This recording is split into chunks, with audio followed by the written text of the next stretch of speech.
Bonjour et bienvenue sur Filinfo 2.0. Aujourd'hui, je vous présente une vidéo concernant les barrettes de mémoire vive RAM, DDR, SO-DIMM. Les SO-DIMM sont celles qui vont dans les PC portables alors que vous trouverez des DIMM dans les unités centrales. Dans cette vidéo, je vais vous faire un petit historique sur les RAM DDR, leur configuration, comment bien faire son upgrade et les problèmes que vous pouvez rencontrer. Pas beaucoup d'images, mais beaucoup d'infos. Donc un petit historique. Les barrettes DDR2 sont apparues en 2003, puis est apparue la DDR3 en 2007. Actuellement, les portables utilisent la RAM DDR4 qui a été commercialisée en 2015. Sous peu, et voire dans l'année, la DDR5 va être commercialisée en sachant que la DDR6 est déjà en développement. Au niveau de la DDR2, nous retrouvons surtout des barrettes de 1 ou 2 gigaoctets en sachant que les PC ont déjà 10-15 ans.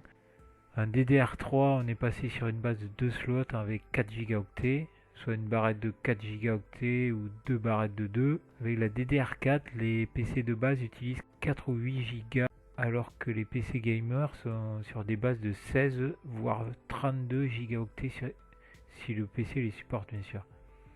Niveau fréquence, elles sont passées du simple au triple entre les DDR2 et les DDR4. Et du coup, meilleure performance et moins de latence. Parlons maintenant de l'upgrade. Si vous voulez rajouter de la mémoire à votre PC, il faut savoir de quel type est votre mémoire. La DDR2, DDR3, DDR4, et aussi quelle est la fréquence de votre RAM. Par exemple, si vous avez un slot avec une DDR3, vous ne pouvez pas mettre une DDR4.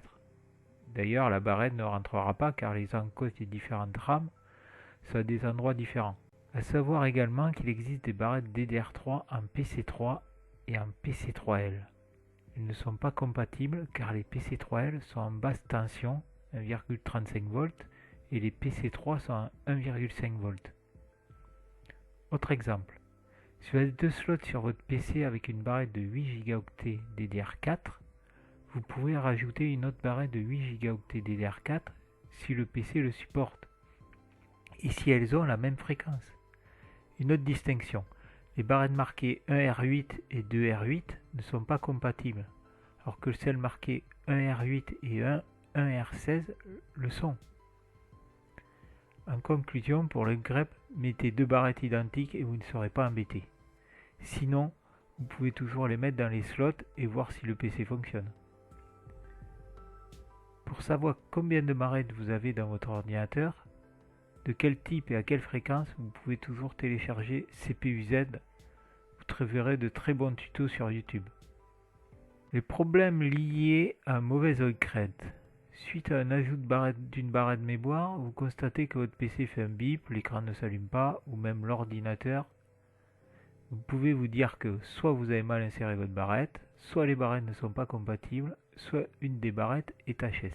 Le PC peut aussi se lancer mais ne prend pas en charge toute la capacité de votre RAM. Par exemple, vous mettez deux barrettes de 4 Go, mais le PC ne prend en charge que 6 Go. Vous pouvez laisser vos barrettes en sachant que le PC il gérera que les 6 Go. Voilà ce que je peux vous dire sur les barrettes mémoire DDR. N'hésitez pas à me poser des questions si vous avez un doute sur Upgrade ou sur autre chose. Je vous remercie de m'avoir suivi. N'hésitez pas à vous abonner à ma chaîne, un petit clic sur la clochette et un pouce bleu.